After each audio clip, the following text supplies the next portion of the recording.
My name is Wendy, and I'm 30 years old. I work as the secretary to a brilliant lawyer at a law firm in sunny Los Angeles. My daily life was filled with order and calm, like a perfectly crafted schedule. The moment I sipped fragrant coffee while gazing out at the skyline from the office window. The sense of accomplishment I felt as I calmly handled tasks in an office where complex legal jargon flew around. And the peaceful weekends I spent with my trusted partner, Kevin. I carried a quiet pride, believing that this happiness was something I had grasped with my own hands without relying on anyone else. But one day, the harmony of my seemingly perfect world was suddenly shattered. It began with a single phone call. On my smartphone screen appeared the word mother. For 2 years, I hadn't kept in touch with her. We were, for all intents and purposes, estranged. In that instant, it felt as if a cold hand had gripped my heart. I could have ignored it, but my fingers slid across the screen almost against my will, as if some part of me had always known this day would come. On the other end of the line, I heard my mother's voice breaking through sobs. Wendy, please, you have to help me. Julia and he. There's nothing more I can do. Julia. That name was like a cursed word, prying open the Pandora's box I had locked deep within my memory. My only sister. And when she said, Julia and he, I didn't need to ask to know what she meant that man. Paul. Forcing myself to remain calm, I erased all emotion from my voice as if I were listening to a brand new client. Stay calm, Mom. Tell me what happened. What she began to recount was nothing but a pitiful tale of foolish downfall. My sister and her husband had launched a business fueled only by vanity and pride, only to fail spectacularly, leaving them with crushing debt that grew like a snowball rolling downhill. And now she wanted me to shoulder it. The sum she begged for was staggering, $250,000.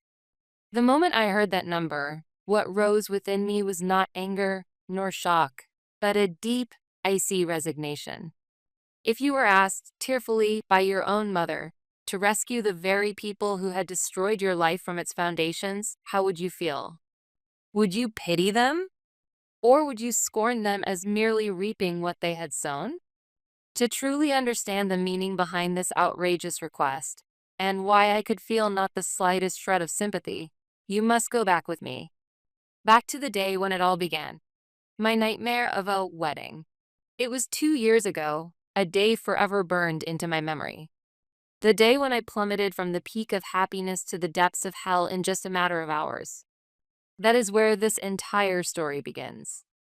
2 years ago, on that fateful day, I awoke to the most radiant morning of my life. Dressed in a pure white wedding gown, I looked into the mirror and felt my chest tremble with rising happiness. It was the day I would vow my future to the man I loved, Paul, after years together. He was an elite, admired by all, rumored to be a millionaire with extraordinary success. I loved everything about him, his kindness, his intelligence, and his ambition for the future. I believed, without the slightest doubt, that this marriage was the perfect completion of my life. As the ceremony drew near, I stood with my father before the grand doors of the wedding hall I had dreamed of. Beyond those doors, there should have been the warm applause of friends and relatives gathered to bless our future. But the moment the doors opened, the sight that met my eyes was not celebration, it was a nightmare. At the altar, in the very place where I should have stood, was a familiar figure. My sister Julia, wearing a wedding gown identical to mine. And beside her, in a tuxedo, was my fiancé Paul. For an instant, I thought it was some cruel joke, or perhaps a surprise of some sort. My mind scrambled for excuses. But when the two of them turned to face me, that fragile hope shattered into dust. Julia smiled, not with shame, but with the sultry confidence of someone certain of her victory. And Paul, there was a flicker of guilt in his face, but it quickly hardened into a cold, dismissive look as if I were nothing more than an inconvenience. The stares of the guests, bewildered, curious, pierced me like needles. My voice failed me. I stood frozen. Then Julia leaned close, whispering words meant only for me. I'm sorry, Wendy. But he chose me. I'm the one who'll be the millionaire's wife. With those words, I understood everything. This was not an accident, nor a mistake. It was a betrayal meticulously planned in the cruelest form. Money, status, and the man I loved, Julia wanted everything I had achieved. And Paul had simply traded me for my younger, more pliable sister. That was all. I could feel the ground beneath my feet crumble away. Her words, "I'm the one who'll be the millionaire's wife," struck me like a poisoned arrow to the heart. In that moment, the murmurs around me, even the steadying grip of my bewildered father, all faded into distance. Before me stood the sister who had stolen everything, and the man I had once loved. Neither of them showed the slightest trace of remorse. What I saw instead was the arrogant satisfaction of those who had indulged their desires. I forced myself to stay upright, and in a trembling voice, I asked Paul, "What is this?" "Tell me, Paul." My words sounded thin, pitiful, even to myself. He frowned slightly, as though annoyed by the nuisance, and then, with the indifference of someone kicking a stone from his path, he delivered the final blow. "As you can see, Wendy, I'm with Julia now. Sorry, but I'm breaking off our engagement." His words were a denial of my very existence. What had our 3 years together meant? Were all his whispered promises of love and future nothing but lies? Tears blurred my vision as I turned to my parents, clinging to a final thread of hope. But what awaited me was deeper despair. My mother only lowered her head on the verge of tears. And my father, unbelievably, said to me, "Wendy, let it go. Julia is in love with Paul." As much as I can't believe it, what's done is done. As her sister, you should bless her happiness. Bless her happiness. Those words snapped the last string holding my heart together. The family I thought I could trust, all of them stood on the side of the betrayers. None of them cared for my pain, my humiliation. They only demanded that I stay silent, swallow everything, and avoid making a scene. In their eyes, I was no longer a wounded daughter, but a nuisance, an obstacle to my sister's bright new future. At that moment, something inside me broke. My grief ignited into searing rage. Clutching the hem of my wedding gown, I looked around at every one of their faces, searing them into my memory. Then, in a voice quiet but sharp, I declared, "Fine. I don't care anymore. All of you, get out of my life." I turned on my heel and walked away from that nightmare. Behind me, I heard someone call my name, but I never looked back. In that wedding hall, I lost the man I loved, and I lost my family. Yet at the same time, I made a vow deep within my soul. Never again would I allow anyone to destroy my life. After fleeing that hellish wedding hall, I shut myself away in a hotel room for several days. My white gown lay crumpled on the floor, like a discarded emblem of my trampled heart. My tears had long since dried, leaving only emptiness to fill the air. But on the third morning, as I lay staring at the ceiling, something inside me snapped awake. Who was I? A tragic heroine? No, I was a professional who worked at a law firm. I had no time to drown in emotion. In that instant, my mind cleared. I wiped my face, opened the Notes app on my phone, and began to calculate. The cancellation fees for the venue, the dress and rings, the gifts for guests, the catering deposit. Almost all of it had been fronted by me, trusting Paul's empty promise of, "I'll pay later." The total was around $50,000. To an ordinary person, a daunting sum. But to a supposed millionaire like him, it was pocket change. Quietly, I whispered to myself, "No sentimental revenge. I'll just reclaim every cent of what I lost." This isn't vengeance. It's business. I immediately contacted my boss, Attorney Hansen, and explained the situation concisely.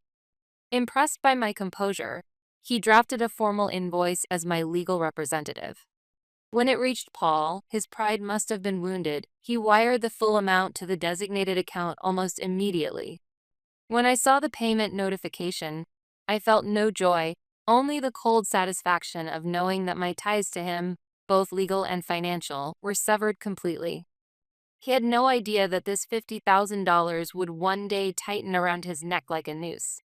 That transaction became a kind of ritual, a clean break from my past.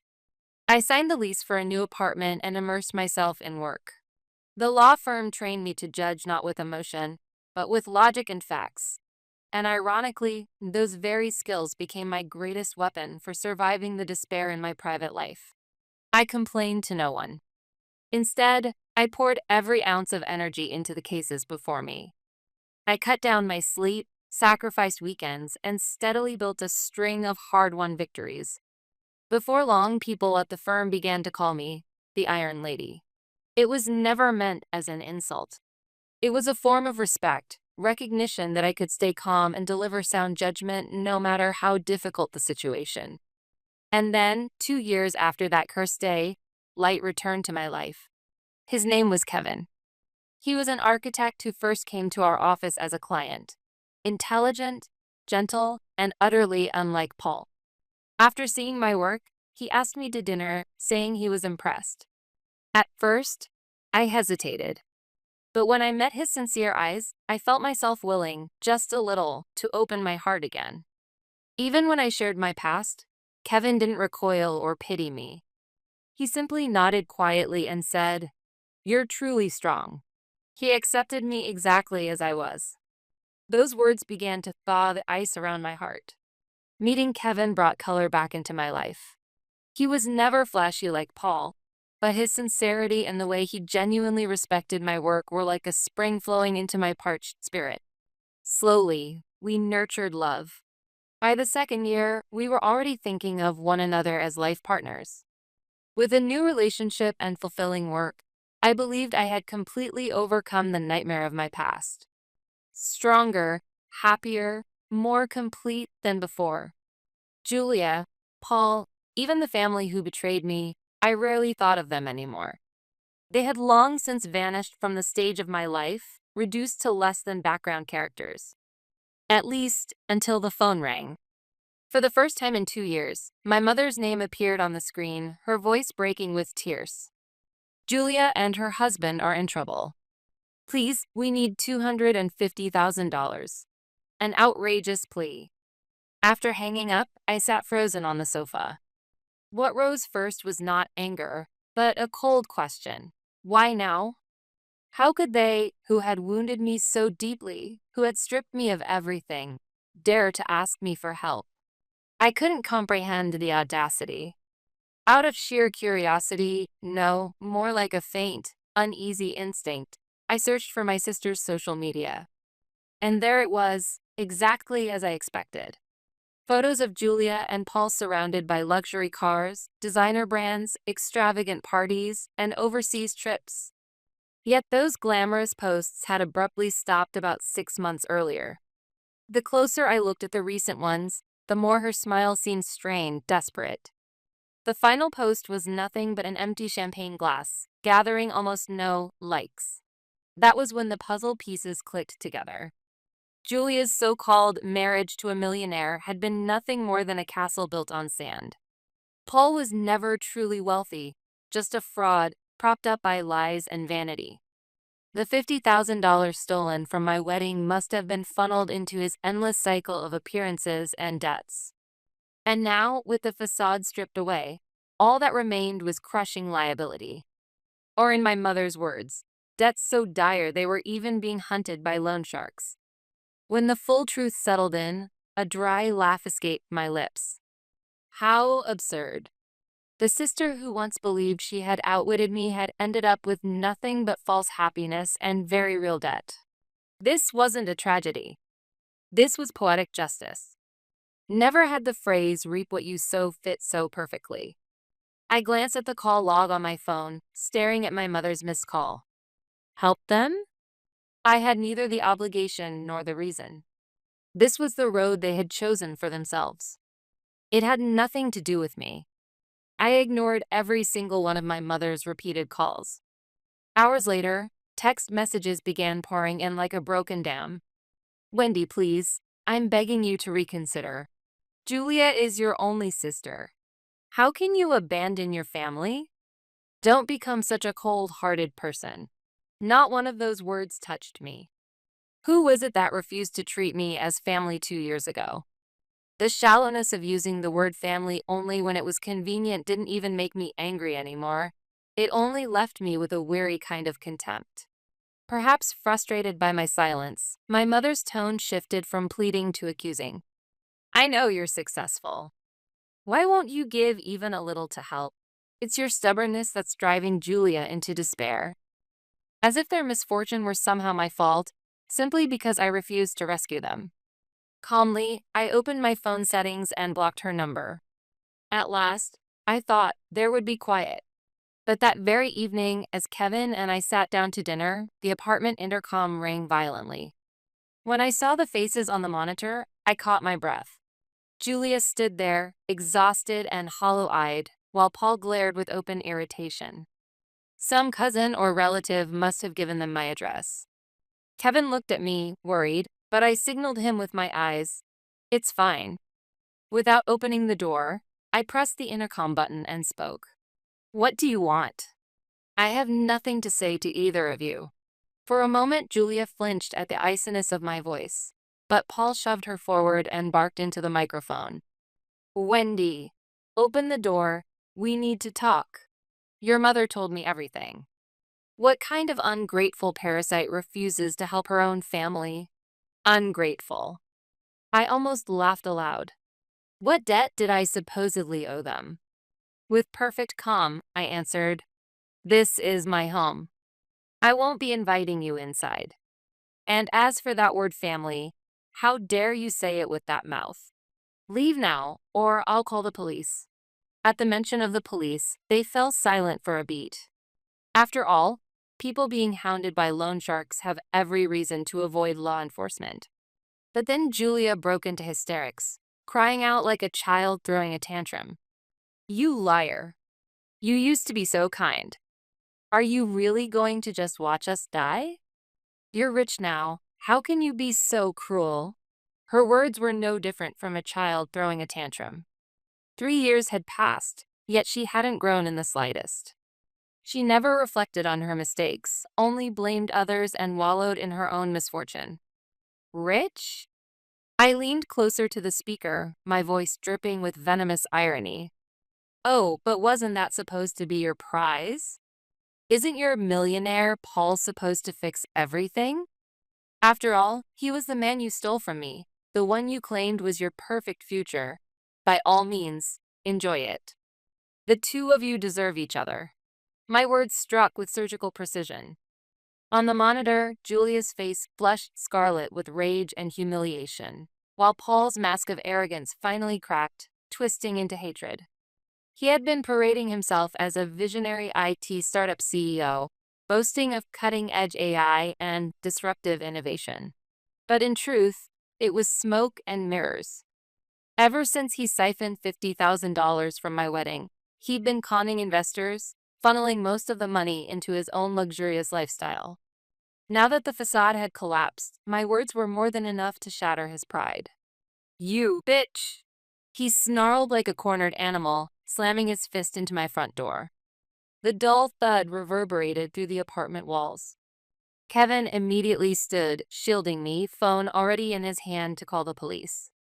I, too, judged that this was no longer within the bounds of discussion, and calmly, but as a final warning, spoke into the intercom. Stop this right now. If you continue, I'll report you for trespassing and property damage. Whether you end up with a criminal record is none of my concern. Coming from someone who worked in a law office, words like trespassing and property damage were not idle threats, and they knew it. The banging on the door stopped, but Paul sneered and spat his words instead. Remember this, Wendy. You'll regret what you did to us.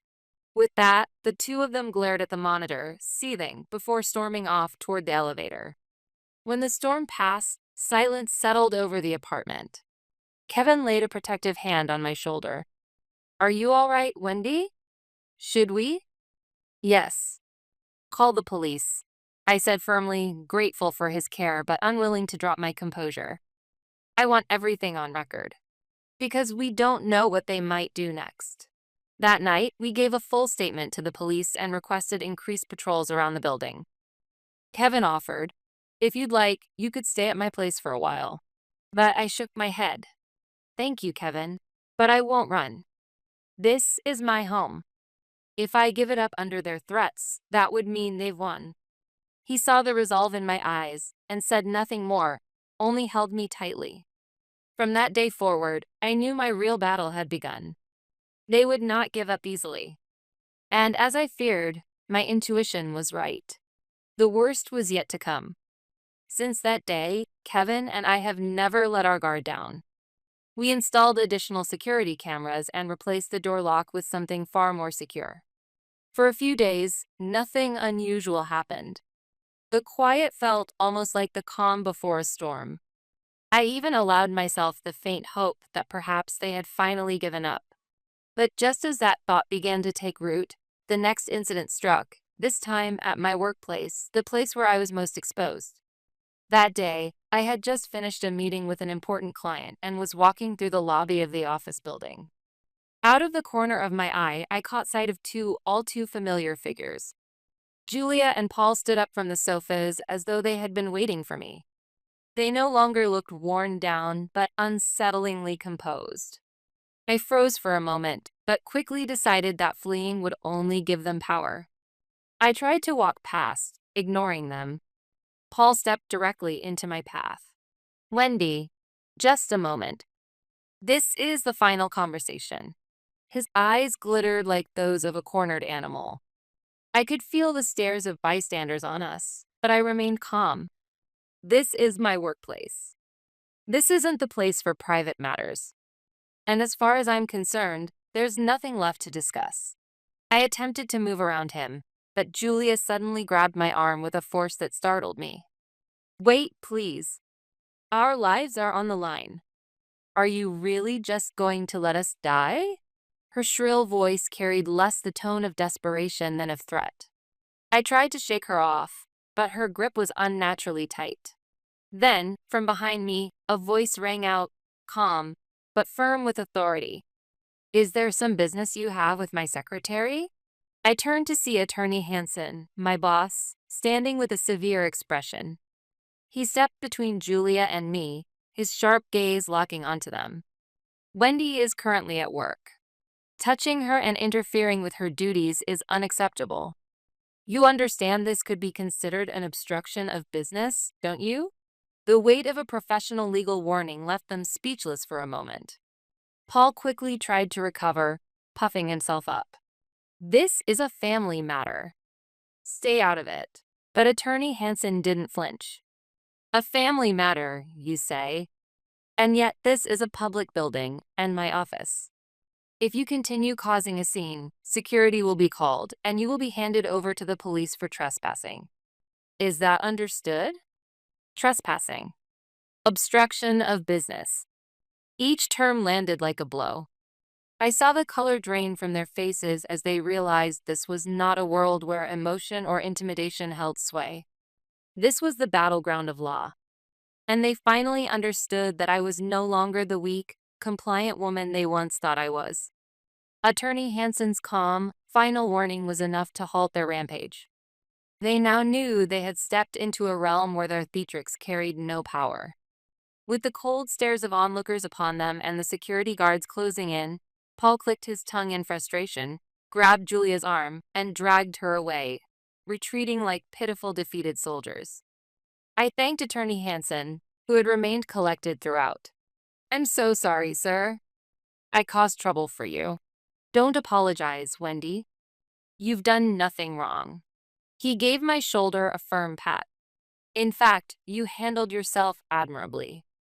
Calm, fact-based, and unshaken, exactly what makes you the best secretary I could ask for." His words were a comfort beyond measure. That incident convinced me they would no longer dare confront me directly. But the story was far from over. That night, my phone rang with a number I didn't recognize. Dread prickled in my chest as I answered. On the other end was my father's weary, broken voice. "Wendy, It's your mother. She's collapsed. He explained that when my mother learned of the scene Paul and Julia had caused at my office, the shock had brought her down. His voice trembled as he continued. Please, Wendy. Can't you forgive them already? They've suffered enough. This wouldn't have happened if you had just helped. It's your refusal that's driving this disaster. In that instant, something inside me snapped completely. Before worry could even take shape, my words cut through, cold and steady, each syllable deliberate. Because I refused to help? I said it quietly, but with deliberate emphasis on every single word. No, Father. Don't twist this. The ones who caused this mess were Paul, with his lies, and his lack of remorse even after being exposed.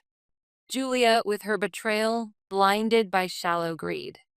And you, who looked away from the truth, who never corrected her mistakes, and who instead demanded that I, the victim, simply endure. They're suffering? Of course they are. That's nothing more than the natural consequence of their own choices. Do you know the phrase, reap what you sow? I won't play along with your charade any longer. I care about Mother, but that has nothing to do with me paying off their debts. If you can't understand that, then don't ever call me again. With that, I hung up before my father could respond. Then I blocked his number, just as my mother's. Finally, it was over. A long, bitter battle had come to an end, and at last, I was free from the chains of the past. But there was still one thing left to do. I immediately consulted Attorney Hansen and filed for a restraining order against Paul and Julia, citing their harassment at my home and the disturbance they caused at my workplace. The process moved with surprising speed, and soon the order was granted. By law, they were forbidden from coming within 100 yards of me, of Kevin, or of my workplace. Any violation would mean immediate arrest.